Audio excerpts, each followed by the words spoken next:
지금까지 우리가 다루었던 내용은 하나님의 왕국이 구약 시대를 통해서 어떻게 점진적으로 그 약속들이 이어져 내려왔는지 주로 살펴보았습니다.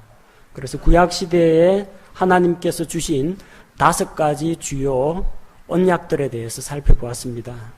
또 대언자들이 선포한 그 왕국은 어떠한 왕국인지 성경 말씀을 통해서 알아보았습니다. 자, 이번 시간에는 그 왕국이 성립하려면 반드시 왕이 있어야 됩니다. 그냥 민주주의 국가가 아닙니다. 이거는 그냥 나라가 아니고 왕국입니다. 왕이 다스리는 나라를 왕국이라고 합니다. 왕국이 성립하자면 왕이 오셔야 합니다. 그래서 이번 시간은 왕으로 오신 예수님에 대해서 살펴보도록 하겠습니다. 예수님께서는 유대인들의 왕으로 오셨습니다. 예수님께서 유대 땅 베들레헴에서 태어나신 이후에, 그리고 시간이 어느 정도 지난 다음에 동쪽으로부터 지혜자들이 예수님을 만나기 위해서 찾아왔습니다. 동방에서 온 지혜자들이 베들레헴 마구간에 가서 엎드려 경배한 건 아닙니다. 성경 말씀을 보니까 마구간이 아니라 마태복음 2장 11절에 그들이 집으로 들어가 어린 아이가 자기 어머니 마리아와 함께 있는 것을 보고 엎드려 경배했다고 되어 있습니다. 크리스마스 때 나오는 동방에서 온 지혜자들이 황금, 유향, 몰약 가지고 마구간에서 바치는 장면이 나오는데, 적어도 예수님 태어나고 나서 한 1년에서 2년 정도 지났다고 보시면 됩니다. 그래서 헤롯 왕이 2살 밑으로 다 죽이라고 그러죠. 왜 죽이라고 했습니까? 예수님이 유대인들의 왕으로 오셨기 때문입니다. 동방에서 온 지혜자들이 마태복음 2장 2절에서 유대인들의 왕으로 태어나신 분이 어디 계시냐? 우리가 동쪽에서 그분의 별을 보고 그분께 경배하러 왔다고 이야기합니다. 그분은 유대인들의 왕으로 태어나신 분입니다. 그분이 죽으실 때, 십자가에 달려 피 흘려 돌아가실 때에 요한복음 19장 19절에 보면 당시 이스라엘을 다스리던 총독, 로마에서 파송한 총독 빌라도가 명패를 써서 십자가 위에 붙였는데, 거기에 글은 유대인들의 왕 나사렛 예수라 하더라. 법적으로 예수님의 신분이 확인됩니다. 로마 총독이 명패를 붙이기를 유대인들의 왕 나사렛 예수라고 했습니다. 예수님이 왕이시라는 것을 보여줍니다. 예수님께서는 이 세상에 왕으로 오셨고, 또 왕으로 태어나서 왕으로서 자기 백성들의 죄를 대신해서 죽으셨습니다. 마태복음 1장 21절에 그녀가 아들을 낳으리니 너는 그의 이름을 예수라 하라. 이는 그가 자기 백성을 그들의 죄들에서 구원할 것이기 때문이라 하니라. 자기 백성. 그분이 왕이신데 자기 소유의 백성들을 대신해서 죽으시고 죄에서 구원하신다는 겁니다. 성경은 예수 그리스도가 왕국을 세우시는 왕이라고 설명하고 있습니다. 자, 예수님은 어느 지파를 통해서 오셨느냐? 야곱의 12아들이 있는데 그 12아들 가운데에서 유다 지파를 통해서 예수님께서 오셨습니다. 창세기 49장에서는 야곱이 자기의 아들들에 대해서 축복하는 그런 기도가 나옵니다. 그 가운데 유다 지파에 대한 축복의 말씀이 있습니다. 창세기 49장 10절에 보니까 실로가 오실 때까지 홀이 유다를 떠나지 아니하며 법을 주는 자가 그의 발 사이에서 떠나지 아니하리니 그에게 백성이 모이리로다. 여기 보면 홀이라는 말이 나오죠. 이 홀이라는 것은 왕이 가지고 있는 지휘봉 지팡이를 이야기합니다. 왕의 지팡이입니다. 홀이 유다를 떠나지 않는다는 것은 유다 지파를 통해서 이스라엘 민족을 다스릴 왕이 오신다는 이야기입니다. 예수님이 어느 지파에서 나셨어요? 유다 지파에서 나셨어요. 그것도 다윗의 가문을 통해서 오셨습니다. 히브리서 7장 14절 말씀을 보니까 우리 주께서 유다에게서 나신 것이 분명하도다. 이 지파에 대하여는 모세가 제사장 직분에 관해 아무것도 말하지 아니하였고, 예수님은 유다 지파를 통해서 오셨습니다. 그리고 그 유다 지파에 왕국을 다스리는 왕의 지팡이가 유다를 떠나지 않는다고 했습니다. 예수님께서 영원히 다스리시는 왕으로 오신다는 겁니다. 유다 지파를 나타내는 상징하는 동물이 있습니다. 그 동물이 사자입니다. 창세기 49장 9절에서 야곱은 유다 지파를 가리켜서 다음과 같이 이야기합니다. 유다는 사자 새끼로다. 내 아들아, 내가 탈취한 것을 떠나서 위로 올라갔도다. 그가 엎드리고 웅크린 것이 사자 같고 늙은 사자 같으니 누가 그를 깨워 일어나게 하리요. 모든 짐승들 가운데에서, 육상 짐승 가운데에서 가장 강한, 만수의 제왕이라고 그러죠. 백수의 왕이라고 합니다. 사자가 제왕입니다. 그래서 유다 지파를 나타내는 상징이 사자라는 동물입니다. 요한계시록 5장 5절에서 사도 요한은 하늘에 올라가서 하나님의 왕좌 옆에 계신 어린 양 예수 그리스도를 만납니다. 자, 그분 앞에 봉인된 책이 있습니다. 근데 이 세상 어느 누구도 그 봉인을 뗄 사람이 없었어요.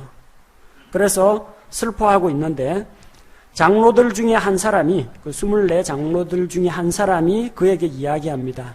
울지 말라.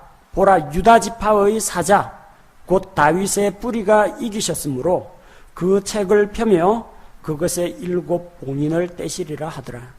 마지막에 7 봉인을 떼면서 이 땅에 심판을 집행하실 왕이 누구시냐?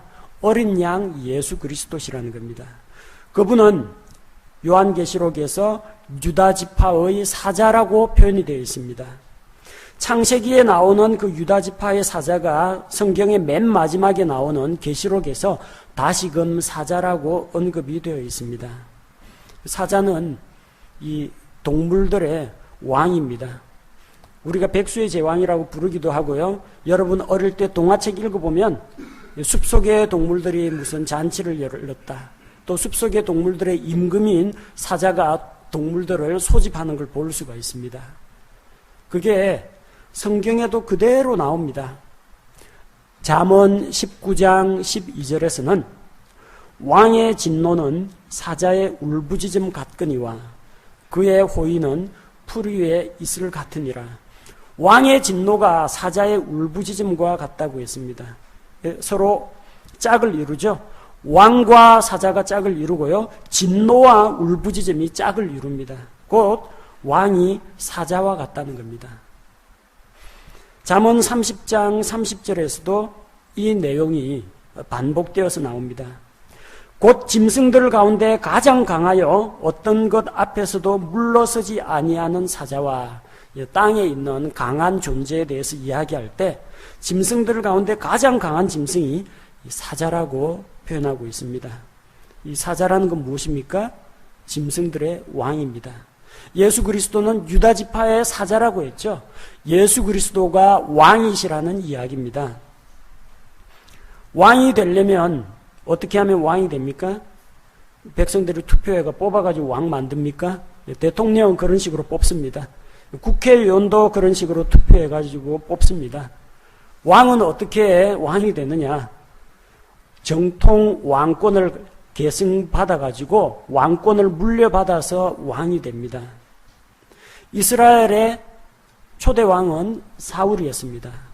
그러나 하나님께서 사울의 교만과 불순종을 보시고 왕으로 세웠던 사울을 패하시고 하나님의 마음에 합한 다윗을 왕으로 삼으셨습니다. 그리고 왕권을 사울의 집에서 다윗의 집으로 옮기셨다고 성경은 기록하고 있습니다. 정통 왕권은, 이스라엘의 왕권은 다윗의 가문을 통해서 내려옵니다. 바로 그 예수님께서 다윗 언약을 통해서 왕권을 가지고 오신다는 겁니다. 우리가 지난 시간에 배운 바 다윗 언약에 대해서 배웠죠. 다윗 언약의 내용이 무엇입니까? 사무엘하 7장 12절 13절 말씀과 같이 내 날들이 차서 내가 내 조상들과 함께 잘 때에 내가 내 뱃속에서 나올 자 곧 내 뒤를 이을 내 씨를 세우고 그의 왕국을 굳게 세우리니 그는 내 이름을 위해 집을 건축할 것이요 나는 그의 왕국의 왕좌를 영원토록 굳게 세우리라. 이 왕이 누굽니까? 다윗의 뒤를 이어서 왕이 되는 솔로몬이 아닙니다. 1차적으로는 다윗에게서 낳은 솔로몬을 이야기하는 것처럼 보입니다만 그 왕국의 왕좌를 영원토록 굳게 세운다고 했잖아요. 솔로몬 죽은 다음에 르호보암 때 왕국이 분열됩니다. 북이스라엘하고 남유다가 갈라집니다. 그리고 마침내는 이스라엘 왕국이 망합니다. 바빌론의 포로로 사로잡혀 갑니다. 왕좌가 영원하지 못했어요. 그러니까 그 시대에, 구약 시대에 있었던 그 왕들을 이야기하는 것이 아니고 영원히 살아서 다윗의 왕좌에 앉아서 다스리시는 예수 그리스도를 이야기하는 것입니다. 마태복음 1장 1절은 바로 다윗 언약을 계승하신 분이 예수 그리스도시라는 것을 보여줍니다. 마태복음 1장 1절에서 아브라함의 자손이시요 다윗의 자손이신 예수 그리스도의 세대에 대한 책이라 그렇게 기록합니다. 아브라함이 누굽니까? 이스라엘 민족의 시조입니다. 믿음의 조상입니다. 다윗이 누굽니까?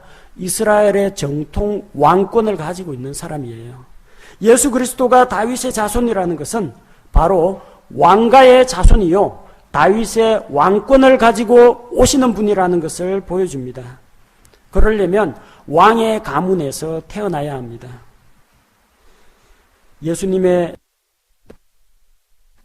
예수님은 다윗의 자손이라는 것이 확실합니다. 사무엘하 5장 13절과 14절 말씀에 보면은 다윗이 예루살렘에서 낳은 아들들이 있어요.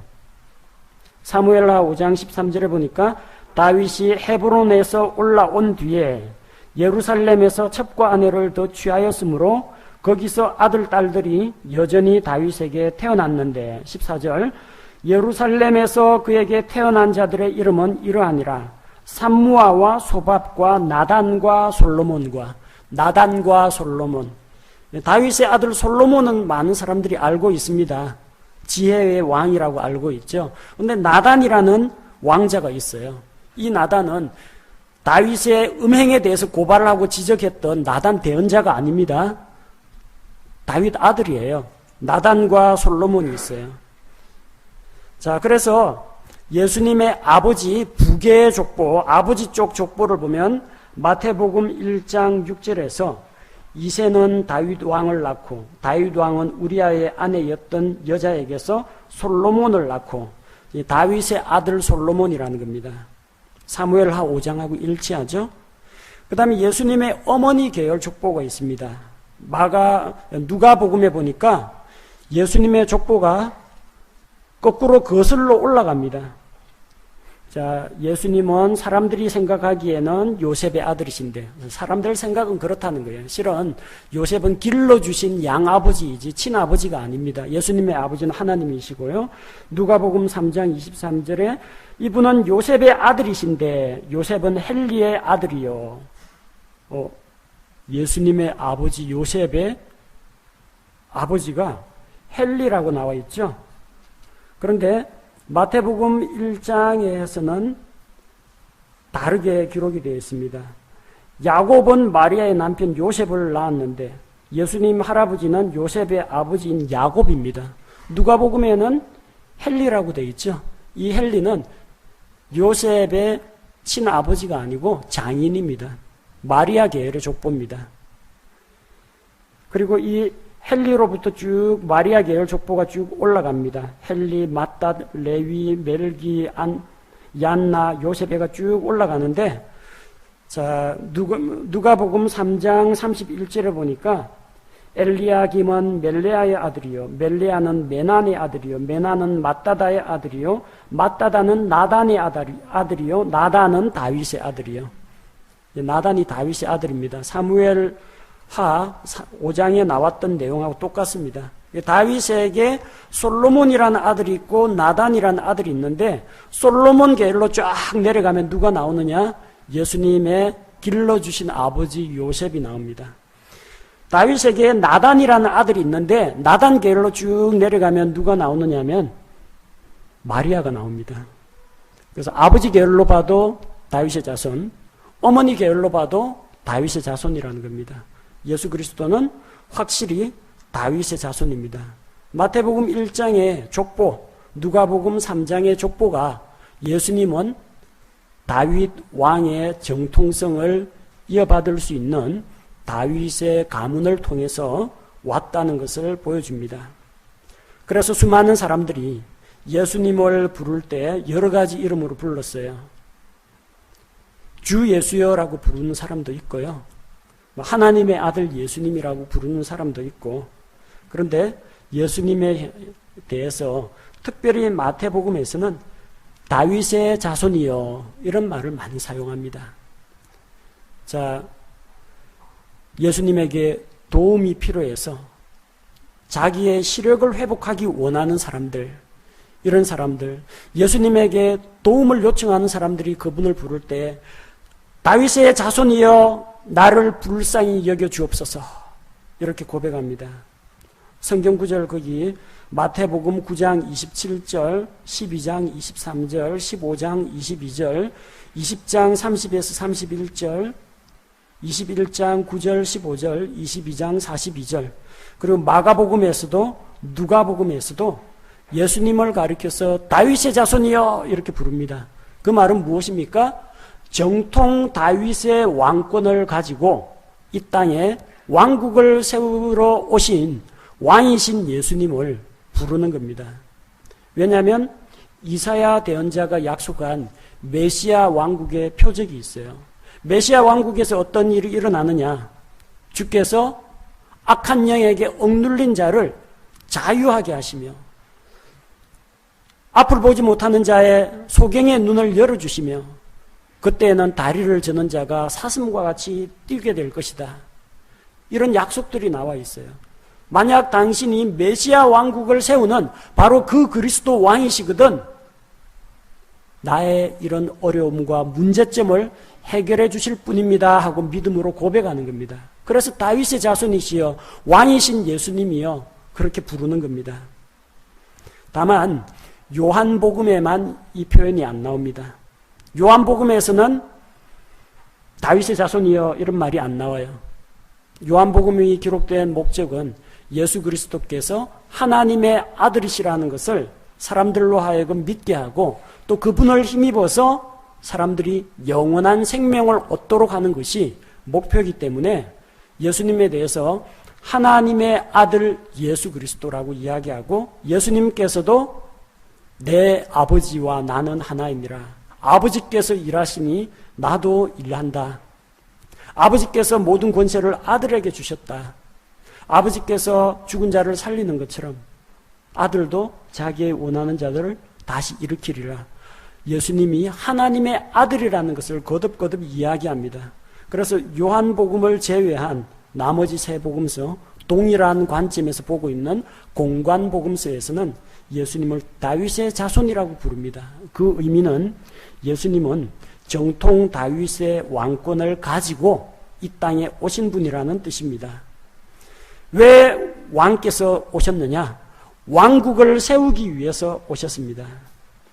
예수님이 나시기 전에 하나님께서는 가브리엘 천사를 보내서 마리아에게 그가 성령님의 능력으로 수태할 것이요 남자아이를 낳을 텐데 그 아이가 바로 그리스도 하나님의 아들이시라는 것을 선포했습니다. 누가복음 1장 32절 33절에 나오는 천사가 전한 메시지가 이렇습니다. 그가 크게 되고 가장 높으신 이의 아들이라 불릴 것이요 주 하나님께서 그의 조상 다윗의 왕좌를 그에게 주시리니 그가 영원토록 야곱의 집을 통치하며 그의 왕국이 무궁하리라 하니라. 그 조상 다윗의 왕좌를 하나님께서 예수 그리스도에게 주신다는 겁니다. 하나님께서 그를 왕으로 세우신다는 겁니다.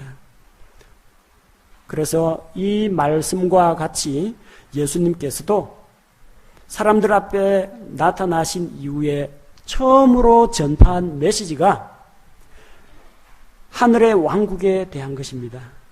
마태복음 4장 17절에서 그때부터 예수님께서 선포하기 시작하여 이르시되 회개하라 하늘의 왕국이 가까이 왔느니라 하시더라. 하늘의 왕국이 가까이 왔다는 거예요. 저 하늘나라에 가서 왕국에 들어가란 이야기가 아니고 하늘의 통치권이 땅에서 그대로 임하는 것, 뜻이 하늘에서 이루어진 것 같이 땅에서도 그대로 이루어지는 그 세계가 하늘의 왕국입니다. 내가 지금 왕으로 왔기 때문에 하늘의 왕국에 들어갈 백성들은 다 모여라. 그런 메시지입니다. 예수님뿐만이 아닙니다. 제자들 역시 주님께서 그 왕국을 세우시기를 간절히 기다렸습니다. 제자들에게 너희가 십자가를 지고 나를 따라오고 그렇게 제자의 삶으로 헌신할 때 반드시 보응을 받게 될 것이다. 보상을 받게 된다. 어떤 상급을 받게 됩니까? 누가복음 22장 30절에서 너희가 내 왕국에서 내 상에서 먹고 마시게 하며 또 왕좌에 앉아 이스라엘의 12지파를 재판하게 하리라 하시니라. 예수님께서 왕으로서 왕국을 소유하고 계시는데 그 왕국에서 너희를 다스릴 자로, 통치자로 세우겠다고 약속하셨습니다. 주님의 관심은 이 땅에 왕국을 세우는 것이었습니다. 그 말씀을 듣고 제자들은 그 왕국에 들어가서 높은 자리를 차지하기를 원했습니다. 그래서 서로 다투었어요. 우리들 가운데 누가 제일 큰 자냐? 서로 비교하고 경쟁하는 일이 일어났습니다. 그래서 심지어는 자기 어머니를 데리고 와서 엄마 치맛바람까지 이용하는 그런 제자도 있었어요. 야고보와 요한이, 세베대의 아들들 야고보와 요한이 자기 어머니하고 같이 나옵니다. 그래서 그녀가 예수님께 직접 고합니다. 마태복음 20장 21절에서 그분께서 그녀에게 이르시되 내가 무엇을 원하느냐 하시니 그녀가 그분께 이르되 주의 왕국에서 나의 이 두 아들이 하나는 주의 오른편에 다른 하나는 왼편에 앉는 것을 허락하옵소서 하거늘. 인사청탁 넣는 거예요. 주님이 왕으로 오셨는데 왕국은 세워질 텐데 그 왕국에서 이 야고보와 요한이 왼쪽 오른쪽 각각 한 자리씩 차지하기를 원했던 것입니다.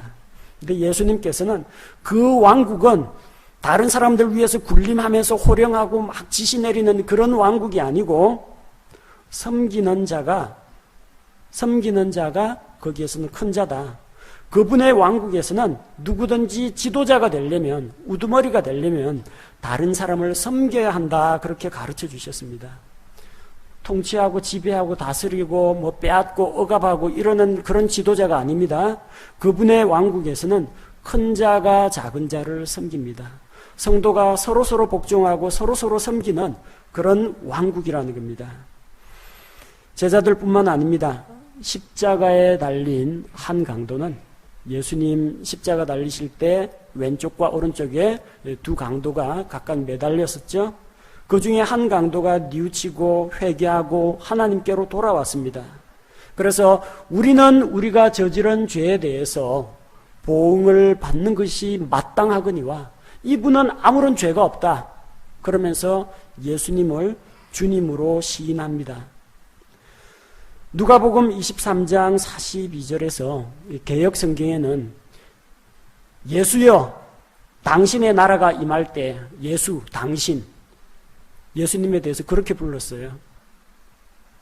그런데 킹제임스 성경의 기록을 보니까 예수님께 이르되 주여 주께서 주의 왕국으로 들어오실 때에 나를 기억하옵소서 하며 예수님을 주님이라고 불렀다는 겁니다. 아무나 주님이라고 부르지 못합니다. 자기들의 죄를 대신해서 십자가에 달리시는 분이라는 것을 믿고 고백한 것입니다. 예수여 한다고 구원받는 게 아닙니다. 예수 이름 부르는 사람이 얼마나 많습니까?